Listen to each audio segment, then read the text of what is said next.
자, 이번 시간은 교재, 지난 시간에 했었던 것, 잠깐만 하나 확인하고 오늘 진도를 나갈 건데요. 교재 100페이지, 지난 시간 했었던 거, 잠깐 하나 확인하고 가는데, 일단 교재 100페이지 한번 잠깐 볼까요?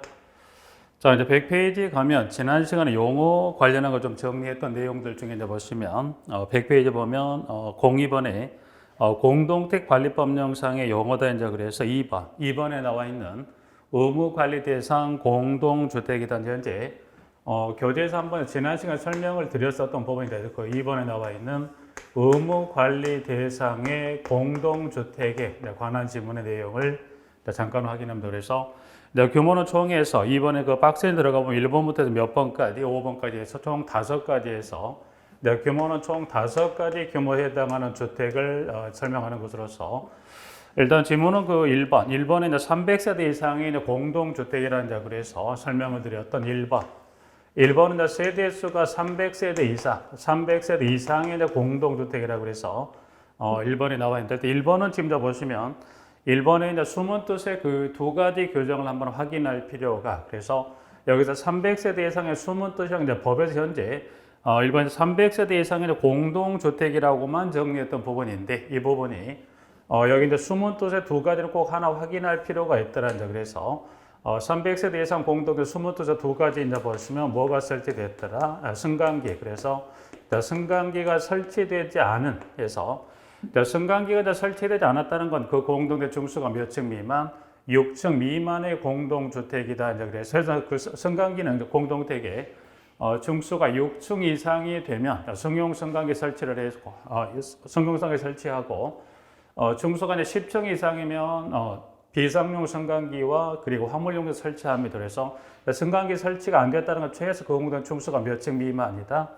6층 미만의 저층 공동체 이야기하는 의미로서 하나. 그다음에 두 번째, 난방은 이제 개별 난방. 그래서 개별 난방 방식의 공동주택을 말한다. 그래서 여기서는 300 이상의 숨은 뜻의 두 가지는 승강기 설치되지 않은 즉 6층 미만의 저층으로서 난방 무슨 난방? 개별 난방 방식의 공동체 세대수가 단순히 몇 세대에서만 된다면 300세대 이상이 되면 의무관리 대상으로 분류하겠더라. 그래서 1번.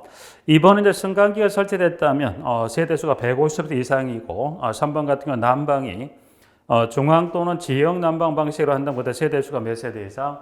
150세대 이상. 그리고 4번. 자, 그리고 쭉 해서 이제 보면 문항의 4번. 4번은 좀 지문이 좀 길죠. 일단 한번 보죠. 일단 4번은 이제 건축물, 이와 같은 건축물이라고 해서, 건축물에 관한 표현에 관한 구별을 동그라미 4번.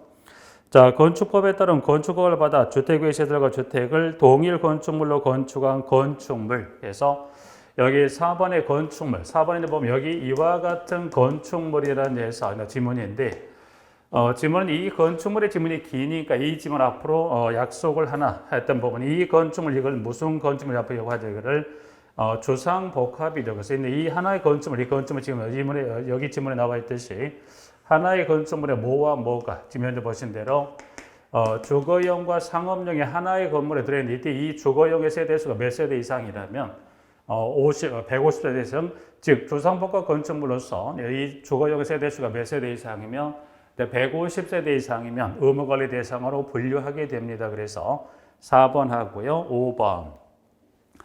자, 5번은 지금 1부터 4까지 해당하지 않은 공동택 전체 입주자 등의 3분의 2 이상이 서면으로 동의하여 정하는 공동택을 해서 5번. 5번은 지금 방금 받은 규모 1부터 해서 어디까지 4까지 해당되지 않다. 해당되지 않는 것에 대해서 1부터 4까지 해당되지 않더라. 그러면 1부터 4까지 해당되지 않는데 동의는 전체 입주자 등이 얼마 이상? 3분의 2 이상. 그래서 해당되지 않는데 플러스 전체 입주자 등이 얼마 이상이 3분의 2 이상. 3분의 2 이상이 서면 동의하여 정하는 공동택이라고 해서 자, 5번은 무슨 말? 1부터 4까지 해당되지 않습니다. 1부터 4까지 해당되지 않는다는 것은 자, 예를 들어서 얘기 하나 보죠. 예를 들어서 자, 세대수로만 봤을 때 몇 세대 이상이 돼야 돼요? 300세대 이상이 되어야 의무관리로 분류하는데 지금 지문에 보신 대로 예를 들어 세대수가 200세대인 공동주택은 의무관리 대상으로 분류가 안 돼. 왜냐하면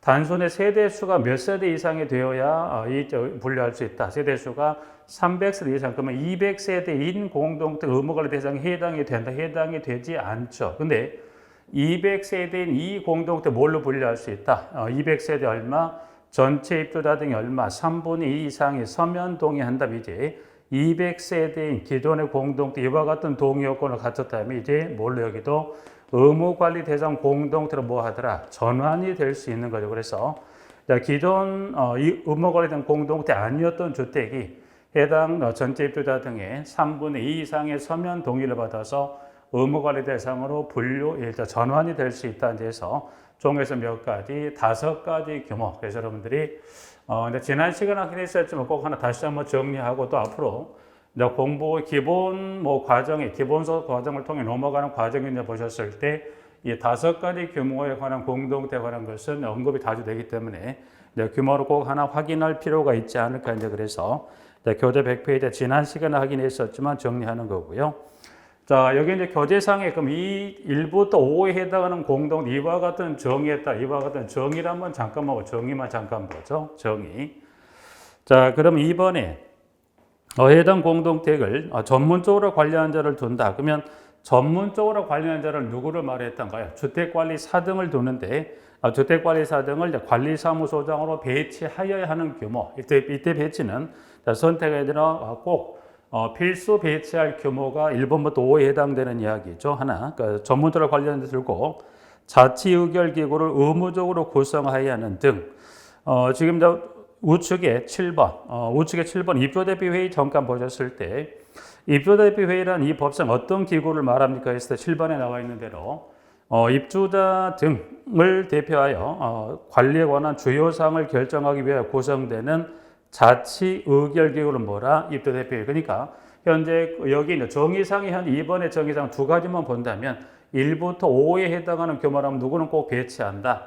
주택관리사 등을 관리사무소장으로 배치한다. 또 하나 1부터 5에 해당하는 규모라면 또 뭐를? 자치의결기구 즉 입주대표회의를 구성한다 해서 이제 그 2가지 정도 용어상에 나와 있는 지문에 정해서 2가지 정리하고 그 규모는 5가지 1부터 해서 5까지 꼭 하나 기억하세요. 특히 이제 그 중에서 여기 이제 1부터 4까지 해당하지 않은 공동대 전환이 되기에 필요한 동의요건 얼마가 동의가 필요하더라? 전체 입주자 등이 얼마? 3분의 2 이상의 서면 동의가 있다면 의무관리 대상이 아니었던 공동체, 의무관리 공동체는 뭐 할 수 있다? 전환될 수 있다. 그래서 이 전환에 필요한 정족수는 얼마에서 해당 공동택 전체 입주자 등의 3분의 2 이상의 서면 동의를 받아서 아니었던 공동택 이와 같이 전환이 될 수 있다. 여기까지 해서 5가지 규모 하나 좀 설명을 좀 드립니다. 하나 정리하고. 자, 여기 정리하고 지난 시간 마지막에 했었던 부분을 건너서 교재 112페이지, 113페이지네요. 그래서 오늘 진도는 교재 113페이지. 자, 이제 113에 가면 챕터 3장이라는 교재가 나와 있고 지금 지문 그 관련 제목은 관리비 등과 회계관리비 문서의 보존이다. 그래서 1번에 관리비 등이 나와 있습니다. 부분들은. 자, 일단 1번에 동그라미 1번 지문에 의무관리 대상 공동체 입주자 등은 점들은 방금 정리했지만 어느 규모라고 그랬어요? 제2 규모. 의무관리 대상 공동체 1부터 5에 해당하는 규모를 말하는 게 이 규모의 공동을 설명했었고 자, 의무관리 대상 공동체 규모에 해당합니다. 해당하는 입주자 등은 그 공동체 유지 관리 위하여 필요한 관리비를 관리 주체에게 납부합니다라고 해서 나와 있습니다. 그래서 동그라미 2번에 이제 가면 기억 관리비입니다. 관리비. 여기 이제 그 중에 동그라미 일단 관리비. 자, 여기 이제 보면 관리비입니다. 그래서 그러면 관리비는 이 관련 법령에서 세대에 부과되는 관리비 종류가 몇 가지 있냐를 봤던 입장에서 박스에 가보니까 총에 10가지 비목이죠. 그래서 자, 동그라미 기억번에 관리비는 다음 월별 금액의 합계역으로 하며 비목별 세부 명사는 별표와 같다. 그래서 밑에 박스에 들어있는 A에서부터 지금 쭉에서 마지막 위탁관리 수수료까지 총 몇 가지?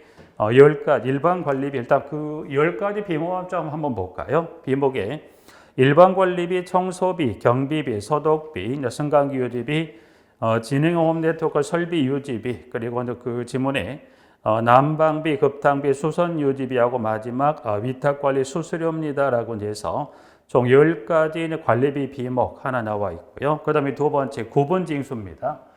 자, 그럼 관리비는 하나 정리하고 또 여기서 구분징수란 것은 뭐와 구분징수합니까? 질문에 가봤더니 관리조처는 다음의 비용에 대해서는 관리비와 구분하여 징수합니다. 그래서 여기서 구분징수 앞에 하나 요걸 좀 더 넣어볼까요? 뭐와 구분징수를 해서 관리비와 구분징수입니다. 구분징수. 그러면 지금 지문에 나와 있듯이 관리비와 구분징수 항목 몇 가지? 두 가지 이제 해서 지문에 이제 보시면 두 가지. 첫 번째 A번에 장기수선 충당금, B번에 안전진단 실시 비용입니다라고 이제 해서 나와 있습니다. 그래서 이제 비목, 좀 전에 관리비 비목에 10가지 하고 여기 있는 그 두 가지 중에서 여기서는 지금 10가지 중에 하나 잠깐 볼까요? 그럼 여기는 이 두 가지만 일단 잠깐 봤을 때 비목을 확인하고 구분징수 두 개를 확인했으니까 여기 이제 중에 하나 이렇게 한번 볼까요? 자, 여기 이제 중에 하나 10가지 중에 방금 봤던 대로 지금 그 문항에 밑에 두 번째 여기 수선유지비 한번 잠깐 볼까요? 수선유지비하고 자, 수선유지비하고 그다음에 구분징수 항목 중에 하나가 되는 하나하고 이 구분징수 항목 중에 나와 있는 장기수선 충당금입니다. 지문에 이제 보시면 지금 여기를 하나하나 세부대로 가기보다 여러분들이 용어에 관한 정의를 좀 정리한다. 일단 이번 과정에서는 그래서 일단 10가지 비목에 첫 번째부터 마지막 위탁관리 수수료까지 구분이 두 가지 항목이 있습니다. 그래서 그러면 수선 유지비하고 장기수선 충당금은 돈은 돈인데 일단 수선 유지비는 뭘로 관리비로 부과해서 징수하는 거고 장기수선 충당금은 관리비와 뭐 하더라? 관리비와 구분입니다. 구분 징수를 합니다. 자, 그럼 이건 어떤 돈인가? 여기 돈은 물론 이 수선 유지비하고 장기수선 모두가 돈은 돈인데 이렇게 한번 보죠. 자, 하나의 공동주택단지를 건설합니다. 그럼 이 안에 뭐를 집어넣는다고 그랬나요? 사업주체라는 사람이 하나의 주택단지 안에 거주공간이 주택하고 부대시설과 복리시설을 건설하죠. 그런데 그 세 가지 다 크게 두 개 부분으로 나눠봐요. 자, 두 개 부분으로 나눴다는 것은 크게 두 개 부분. 하나 무슨 부분? 자, 각 세대가 살 수 있게 구획이 된 부분이 무슨 부분? 전유 부분. 그 다음 전유를 제외한 그 외의 부분은 무슨 부분? 여기를 공용 부분이죠. 공용 부분. 그래서 자, 하나의 이제 주택단지 여기 따로 그림을 그리지 않았지만 이 주택단지 안에 거주공간의 주택 그리고 부대시설과 복리시설을 건설했는데 그 세 가지를 다시 두 개의 큰 부분으로 나눴을 때 전유 부분하고 공용 부분으로 나눕니다. 법에서 그러면 여기는 어디를 기준으로 해서 전유 공용을 나눌 것인지 해서 기준점은 따로 법에서 정한 건 없어요. 여기까지가 여기가 공용이나 법으로 정한 이 전유하고 공용의 한계를 따로 정하진 않아. 일반적으로 봤을 때 이 전유하고 공용을 나눈 기점이 되는 것은 세대 현관 출입문을 기준으로 그 현관 출입문 안쪽을 전유 부분, 현관 출입문 바깥쪽을 포함한 그 외의 모든 부분을 다 공용 부분이라 하죠. 이제 그러면 전유 부분은 여기는 공동택 관리할 부분이 해당이 안 되고 어디 부분을 관리합니까? 공용 부분을 관리하는 거죠. 그러면 일단 관리조차라는 사람은 관리 대상이 되는 범위 어느 부분을 관리하는데 이 공용 부분을 관리하죠. 자, 그러면 공용 부분을 관리한다는 것은 이 전유를 제외한 그 외의 대상 시설에서 문제가 발생할 수 있죠. 그 문제가 발생한다는 것은 그 대상 시설에 문제가 발생하면 보수를 해야 될 거고 또 어떤 보수의 어떤 한계를 넘어갔다면 또 교체해야 되겠죠. 그래서 자, 일단 이 공용 부분에 대해서 일단은 자, 그럼 여기 수선 유지비라는 돈하고 장기수선 충당금이라는 돈을 가지고 물었을 때 모두가 다 수선 유지비하고 장기수선 충당금 모두 공용 부분에 대한 그 시설에 대한 교체를 하거나 보수에 소요되는 비용인데 자, 그러면 전유를 제외한 나머지를 다 공용 부분이라고 봤고요. 그 중에 하나 지금 여기 영어는 잠깐 배워서 그 영어 중에 하나 뭐가 있냐면 장기수선 계획이라고 있어요. 장기수선 계획. 여러분 장기수선 계획은 뭐냐면 전유를 제외한 공용 부분의 시설 모든 시설을 말하는 게 아니라 여기는 공용 부분 중에 모든 시설이 아니라 그 공용 부분 중에 지문 그대로 장기적으로 수선할 것을 계획한다. 그러면 장기적으로 수선할 것을 계획한다는 건 공용보건시설 모두가 아니라 법에서 공용보건 이 장기수선 계획에 포함되는 대상 시설, 즉 그 장기수선 계획에 포함을 시켜온 시설 이거를 법에서 주요 시설이라고 정해놓은 시설이 있습니다. 그래서 장기수선 계획이라는 건 이 공용보건 중에 이 주요 시설을 말 그대로 장기적으로 수선하기 위한 계획을 무슨 계획? 장기수선 계획이다. 그럼 결국 공용 부분 중에 무슨 시설하고 이 장기수선 계획에 포함되는 시설도 있지만 장기수선 계획에 포함되지 않은 즉 장기수선 계획 공용 부분 중에 장기수선 계획에 포함이 되는 공용 부분도 있겠죠. 근데 장기수선 계획에 포함이 되는 대상 시설도 있겠지만 장기수선 계획에서 뭐 하더라? 제외. 그래서 장기수선 계획에 제외가 되는 공용 부분이 있다 그러면 장기수선 계획에 포함이 되는 공용 부분의 시설에 대해서 장기수선 계획에서 제외되는 공용 부분 시설에 대해서 뭐 하더라?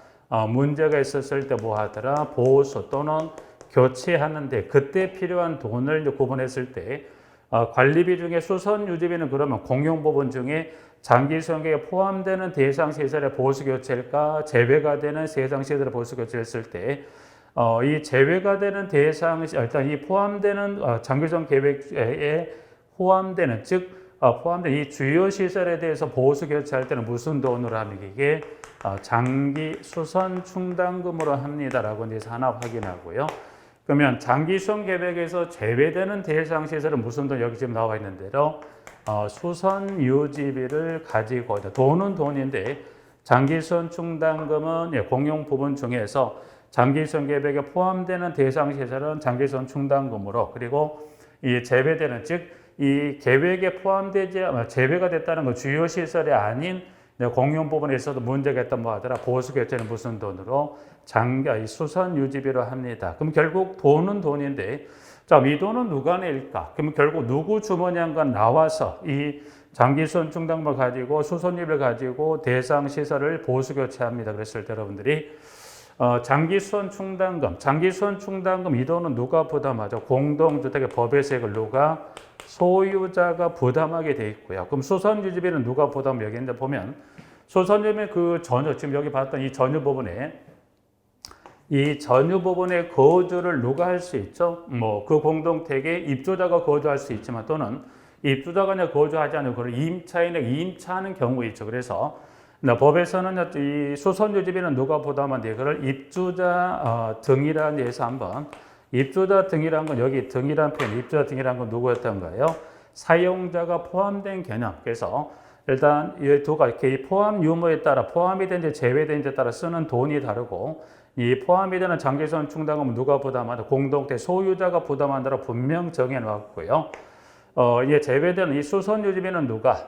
공동택에 누가 부담해? 이거를 입주자 등이 부담합니다라고 이제 나와 있죠. 근데 이제 보면 혹시 이 공부를 처음 하셨거나 또 공부 이전에 공부하시기 전이라도 혹시 공동택에는 입주자가 아닌 예를 들어서 이 공동택의 전유를 임차하고 있는 보니까 그럼 여기 소유자가 내라고 하는데 장기수선 충당 공동택은 뭐 이거를 그 법에 지금 보신 대로 장기수선 충당 관리비와 구분해 징수하라고 되어 있는데 실제 아파트의 실무상에 보면 이 장기수선 충당 관리비와 구분 징수하는 공동택 거의 아마 없을 걸로 봅니다. 왜냐하면 장기수선 충당금을 별도의 어떤 징수 절차를 거쳐 징수하는 게 현실 상당히 어려워요. 그래서 법에서는 분명 보신 대로 제가 본 대로 관리비와 구분 징수하라고 돼 있긴 하지만 실무상은 장기수선 충당 어디에 이 관리비에 포함해서 여기도 관리비에 장기수선 충당 구분인데 관리비에 포함해서 징수하는 공동체 아마 다수일 겁니다. 뭐 대한민국에서 뭐 공동체 전부를 다 확인해 보지 않았지만 이런 징수에 따른 어려움이 있다 보니까 이거를 구분해 징수하거나 포함해 징수하고 그러다 보니 법에서는 임차 기간이 끝난 사용자가 임차 기간이 끝나고 나갈 때 이 돈을 돌려받는 근거 규정과 관련 법령에 좀 두고 있습니다. 그래서 현재 여러분이 처음 공부하셨을 때 알고 계실 수 있겠지만 장기수선 충당금은 사용자 입장이라면 이거를 법원에 부담할 의무는 없습니다. 법에도 분명히 구분징수하라고 되어 있는데 실질적으로 뭐 하더라? 이 돈은 징수할 때 이거를 어렵기 때문에 이거를 관리비에 포함해서 징수하는 부분이 있는데 이 돈의 사용자 분리 돌려받은 규정을 두고 있더라. 그래서 지문 하나, 그 동그라미 2번, 2번 지금 방금 받은 관리비와 구분징수 하나 정리 봐주시고요. 그 다음에 사용료 등에 대한 대해서 하나 잠깐 볼까요? 지문은. 자, 그 다음에 사용료 등에 관한 사용료는 징수 대행이죠. 그래서 지문에 가보니까 밑에 보면 이거 사용료 등이다 이제 그죠? 이거는 관리 주체가 이제 징수 대행입니다. 그래서 이제 사용료란 거죠. 여기는 관리 주체란 사람이 징수권자를 대행해서 징수를 대행하는 그 사용료 항목이 몇 가지가 있을까? 그래서 지문의 디귿에 A번부터 쭉에도 보니까 전기료, 수도료, 여기서 이제 말한 전기, 수도료 뭘 포함했습니까? 이 공용 전기료를 포함하는 거죠. 그래서 첫 번째하고 두 번째 확인하고, 자, 그 다음에 세 번째 가스 사용료와 그리고 D번에 지역 난방 방식인 공동택의 난방비와 급탕비입니다. 여기서 하나 봐두실 것은 이렇게 한번 잠깐 볼까요? 여기 잠깐 확인했던 부분들 중에 특히 이제 그 중에 여기는 관리비 중에 10가지 관리비 그 비목 중에 여기 보면 급탕비, 여기 이제 급탕비가 하나 있고요. 그리고 난방비가 있어요. 난방비가.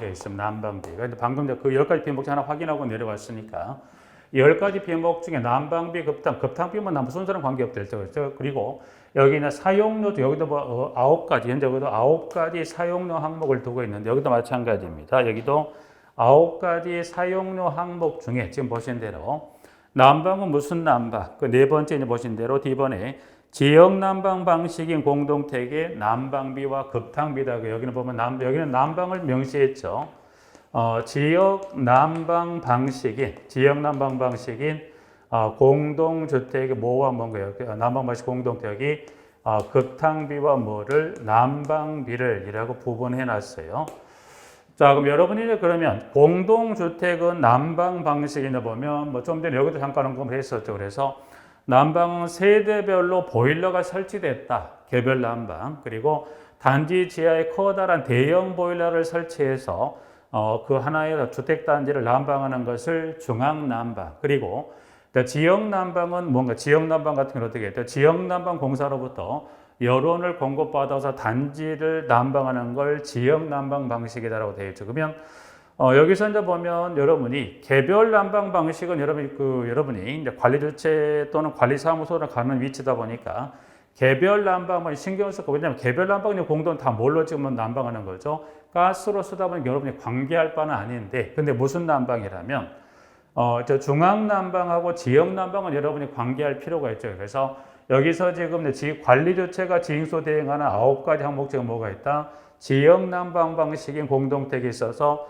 난방비, 급탕비를 지역 난방 공사가 징수하는 걸 주체가 대행해서 징수해 주는 게 있죠. 그러면 여기서는 지금 보니까 10가지 비목 중에 급탕비하고 난방비라고 여기는 따로 난방 방식 언급이 안 돼 있죠. 여기 분명 사용료는 뭐라고 지금 여기 언급이 됐는데, 사용료는 지금 다 보신 대로 무슨 난방이라고 딱 특정을 지어놨죠. 지역 난방 방식 특정을 지어놨지만 관리비 중에 난방비 급등에 따로 난방에 관한 언급을 하고 있지 않는데, 여기서 말하는 난방 급등은 여기는 무슨 난방? 여기는 중앙 난방 방식입니다. 그래서 여기는 중앙 난방 방식의 공동주택이 있어서 난방비와 급탕비는 어디로 부과합니까? 여기는 관리비로 부과하는 거고, 지역 난방 방식의 공동택의 난방과 이 방식의 이 급탕비와 난방 어디로 부과합니까?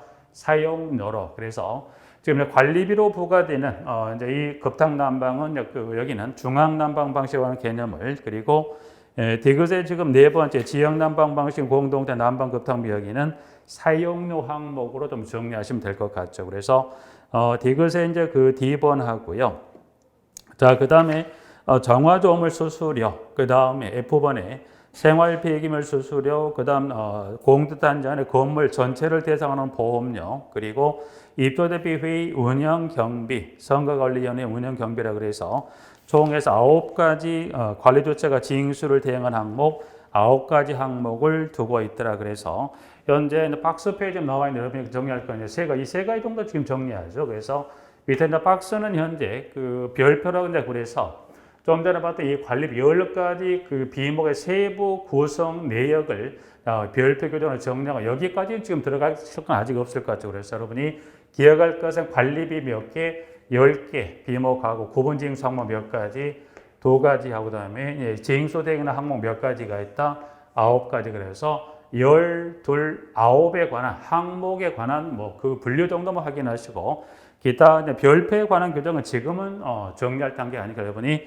보신 대로 1번 일반 관리비에서부터 마지막 10번 위탁관리 수수료까지 관련 법령에 따른 세부 별표 규정에 따른 이 세부 구성 명세를 보실 수 있는 박스표 있죠. 그래서 박스표를 한 번만 가볍게 한번 읽어보시는 걸로 하고 넘어가도 큰 무리가 없지 않을까 합니다. 그래서 별표 규정에 따라 부과한다는 하나 봐주시고, 자, 그 다음 2번 우측에 보면 관리비 등의 집행을 한 사업자 선정입니다. 라고 나와 있습니다. 그래서 여기 잠깐 한번 확인해 볼까요?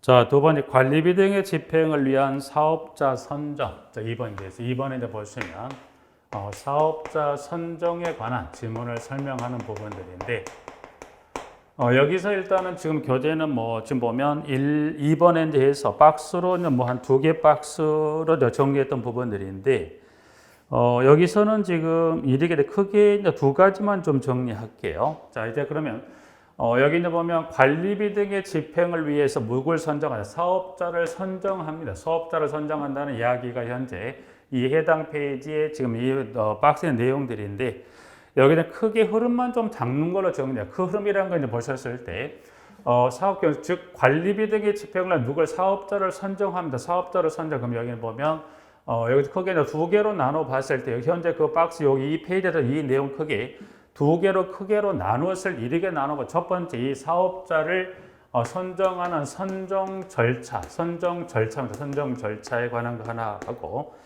자, 이제 뭐 어떻게 이 관리비 집행을 사업자를 선정할 건지 선정이나 절차에 관한 거 하나 하고, 자, 그 다음 2번째. 자, 관리비 등을 집행한다는 것은 집행할 그 사업자를 선정한 절차를 하나 정리하고, 자, 그 다음 2번째. 여기 이제 물음표 공사와 그리고 물음표 용역입니다. 용역. 자, 법에는 일단 이 선정하는 그 사업자가 어느 일원화되어 있는 게 아니라 지금 보신 대로 이 주어지는 물음표 공사와 물음표 용역에 따라서 사업자가 좀 달라집니다. 사업자가 달라진다는 건 이제 크게 봤을 때, 크게 이제 보면 여기도 다시 이제 3가지로 나눠볼 건데, 자, 선정 절차는 지금 여기는 뭐 법에 따른 이와 같은 선정 절차를 두고 이거는 지금 정리하지 않을게요, 여러분들하고. 그래서 이 선정이라는 걸 크게 보면 2가지를 정리하는 것 중에 여러분이 크게 이제 2가지 절차라는 건 이 사업자를 선정하는 절차가 법에 정해져 있더라. 이 선정하는 절차는 다음 기본서가 나오고 기본서를 통해서 한번 정리한 시간을 갖도록 하고, 2번째, 여기 2번째라는 건 이 주어지는 공사 용역별에 따라서 그 사업자를 선정하고 집행하는 주체가 다르더라. 그래서 여기 이 2가지를 정리할 건 이 과정에서는 2번째, 여기 2번째 크게는 깊이 들어가지 아니하고 이 주어지는 주어지는 공사나 영역별에 따라 이 선정하는 주체가 다르다는 것에서, 자, 그러면 이 주어지는 공사 영역에 따라서 누가 선정 집행합니다. 관리 주체가 뭐 하더라? 선정을 하고 뭐까지 집행하는 공사 영역이 있습니다. 그래서 여기는 주어지는 공사 용역에 따라서 뭐까지 관리 주체가 선정을 하고 집행까지 하는 공사 용역이 있고요. 자, 2번째. 2번째는 또 누가 합니까? 2번째는 보면 선정 집행을 누구 책임하에서 2번째는 입주자 대표회의. 그래서 2번째는 입주자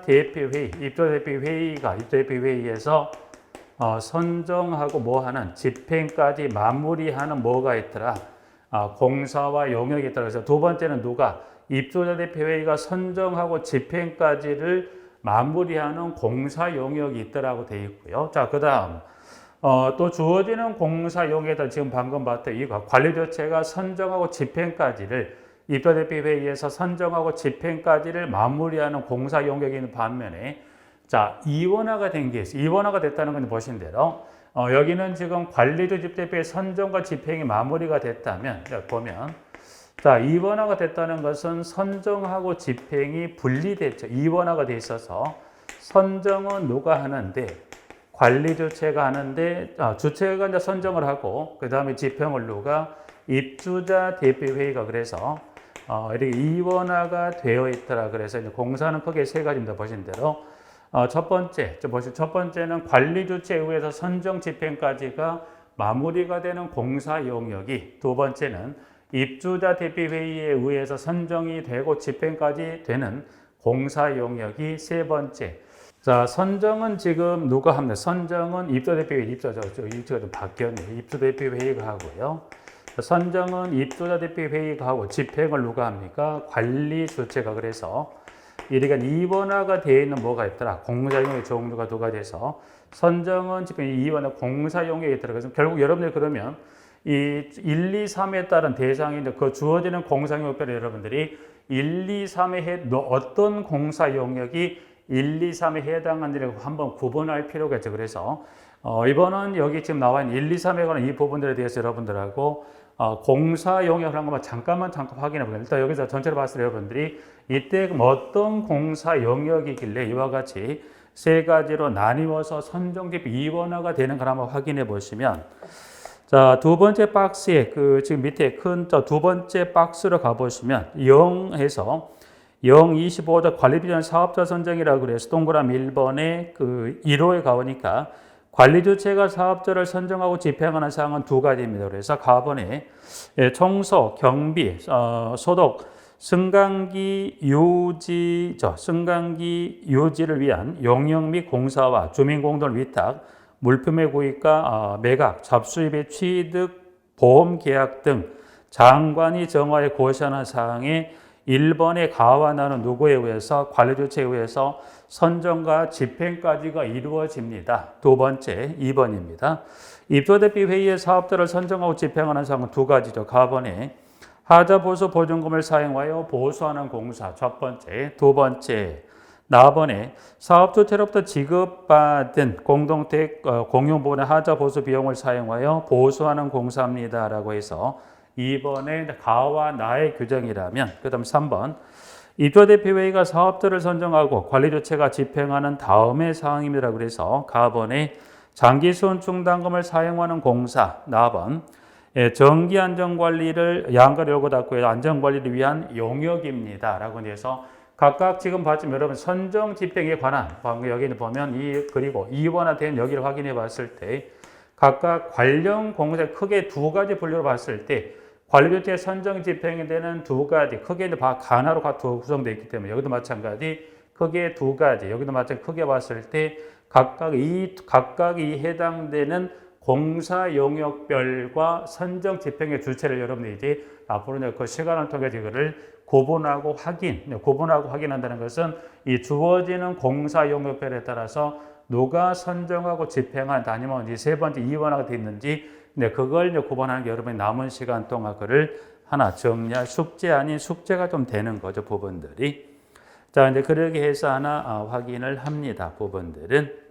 자, 한 장을 넘기면 이제 회계감사입니다. 회계감사. 세 번째 회계감사가 나와 있는 부분들은. 자, 세 번째는 회계감사입니다. 여기서 말한 이 회계감사랑 회계는 보면 그 공동주택 단지 내에 실시하는 내부가 있겠지만 여기서 말한 이 회계감사는 외부에 즉 이 회계감사 비용을 들여서 일단 비용을 지불하고 외부 이제 이 관련 이 법률 규정에 따라 외부의 용역을 조사하는 이 감사를 세 번째 회계감사입니다. 부분들이.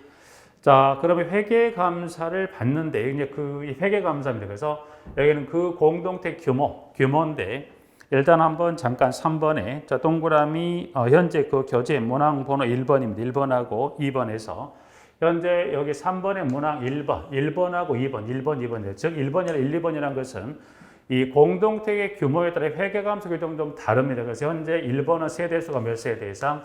300세대 이상. 300세대 이상의 공동택의 이 회계감사에 관한 규정하고 그 다음에 두 번째는 300세대 미만인 공동택. 두 번째는 세대수가 몇 세대? 300세대 미만이죠. 300세대 미만. 그래서 세대수가 300세대 미만인 공동체의 규모가 어느 규모 공동체에서 의무 관리 대상의 공동주택 규모에 해당한다면 일단 그래서 지금은 지금 내용은 그래 복잡한 내용 많이는 들어있지 않지만 여러분이 정리하실 것은 보신 대로 일단 회계감사는 두 가지. 그 공동택의 규모가 세대수가 300세대 이상인 공동택이 있어서 회계감사에 관한 규정하고 보신 대로 300세대 미만으로 무슨 규모? 의무관리대상 공동택인 경우에서도 회계감사에 관한 규정은 같다 틀리다? 다르다. 여러분이 일단 1번, 2번에 따른 그 규모에 따라서 회계감사 규정 어떻게 다른지를 한번 확인할 필요가 그래서 자 밑에 있는 거 일단 1번, 2번 잠깐 볼게요. 1번은 자, 300세대 이상의 공동택 관리주체는 대통령령으로 정하는 바에 따라 법률에 따른 감사인의 회계감사를 매년 1회 이상 받아야 돼요. 그러니까 300세대 이상 공동택 얼마의 주기로 받는다는 거죠? 매년 1회 이상 회계감사를 받습니다. 근데 꼭은 아니라고. 왜냐하면 물론 매년 1회 이상 받는 거를 하지만 단서 규정에 가보니까 다만 회계감사를 받지 아니하기로 해당 공동택 입주자 등이 얼마 이상 3분의 2 이상의 서면 동의를 받은 연도로 그렇지 않다는 것은 자, 매년 1회 이상 받는 걸 원칙으로 하지만 그러나 단서 규정에 따라서 꼭 받는 게 아니라 해당 공동 입주자 등 얼마 이상이 3분의 2 이상의 서면 동의를 받은 연도는 그 해당 연도는 회계감사를 받지 않는다는 거죠. 그래서 3번에 1번. 자, 그럼 일단 여기 하나 정리, 여기 요거 하나 정리. 이 규모에 해당한다면 주기적으로 받는 걸 원칙으로 하자면 예외적인 단서 요건 충족하면 그 해당 연도는 받지 않는다는 거 하나. 자, 박스는 그냥 내려갑니다. 박스 여기나 그 내용 지금 이 현 기초 과정에 그걸 정리할 필요가 없는 거니까. 자, 그러면 두 번째. 300세대 미만의 공동체를 어떻게 할 거냐. 밑에 이제 동그라미 2번에 가봤더니 자, 300세대 미만의 공동택으로서 의무관리대상 공동택 관리주체는 다음에 어느 하나에 해당하는 경우 감사인의 회계감사를 받습니다.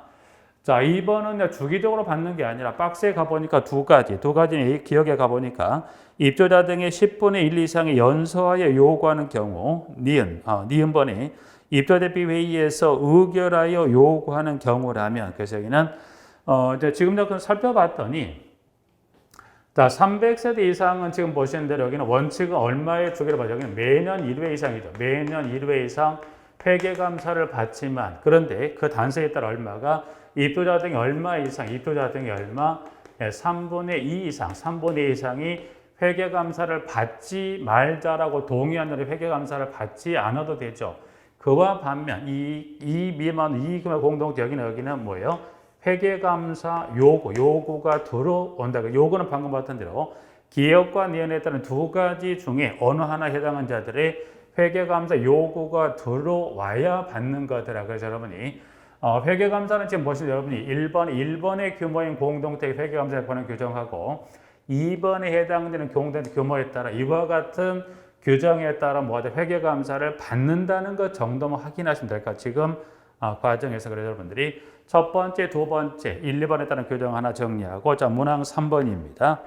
관리주체는 회계감사를 받은 경우에는 감사보고서 등의 회계감사 결과를 제출받은 날로부터 1개월인 입주대비회의에 보고하고 해당 공동탄 인터넷 홈페이지 및 동별 게시판에 공개합니다라고 해서 문항 3번 정리하고요. 4번. 자, 4번은 그 관리비 등의 사업계획 예산안 수립 등이란 것은 자, 돈을 좀 체계적으로 써야 되겠다. 그래서 동그라미 1번은 관련해서 다음 연도 관리비 등의 사업비 예산을 수립을 하는데 시기는 언제까지? 매 회계년도 1개월 전까지 입주대표의 제출 승인을 받아야 하고 승인상에 변경이 되는 그 변경 승인을 받게 들어서 사업계획 및 사업비 예산을 작성해서 회계연도 개시 몇 개월 전까지 제출 승인 받습니까? 동그라미 1번은 1개월 전까지. 2번. 그러면 꼭 1개월 전까지 제출 승인을 받습니까? 단서가 있죠. 동그라미 2번에. 세 번째 줄에 가보니까 다음 회계연도가 시작되기 전까지 기간이 몇 개월 미만, 3개월 미만인 경우로서 입주대비회의 의결있는 것을 생략할 수 있다는 것은 사업계획 예산안 수립을 생략할 수 있다. 조건은 다음 회계연도 시작되기 전까지 기간 몇 개월 미만이어야 돼요. 3개월 미만이면서 플러스 입주대비회의 의결이 있다면 그때는 뭐 할 수 있다? 생략할 수 있다. 3번. 자, 뭐 이제 이제 그럼 집행을 했겠죠. 자, 사업계획 및 예산안 수립을 해 승인을 받았다면 이제 제대로 됐는지 확인하기 위해서 동그라미 3번에 갔을 때, 자, 관리 주체는 회계연도마다 사업실적서 및 결산서를 작성해서 회계연도 종료 몇 개월이니 2개월이니 입주비 회의에 제출합니다. 제출을 해서 쉽게 숙제검사 만들어 보시면 되죠. 자, 용돈을 탔다. 용돈을 잘 썼나 뭐 하더라. 얘가 이제 보면 그 수첩에 기재했다. 그 내용이 동그라미 3번. 그래서 지금 승인받은 대로 제대로 집행이 됐는지를 확인하기 무슨 절차가 필요하더라. 사업실적서 및 결산서를 작성. 입주비 회의 회계연도 종료 2개월 이내에 제출을 합니다. 관리자 이제 그런 일에서 숙제 검사를 받는 개념이 되죠. 그래서 문항 3번까지 좀 정리를 해서 챕터 3장 좀 정리하고요. 다음 시간 챕터 4장에서 보시면 한 장 넘긴 118페이지에 챕터 4장 공동택의 전문 관리 부분을 좀 쉬었다가 살펴보시도록 하겠습니다.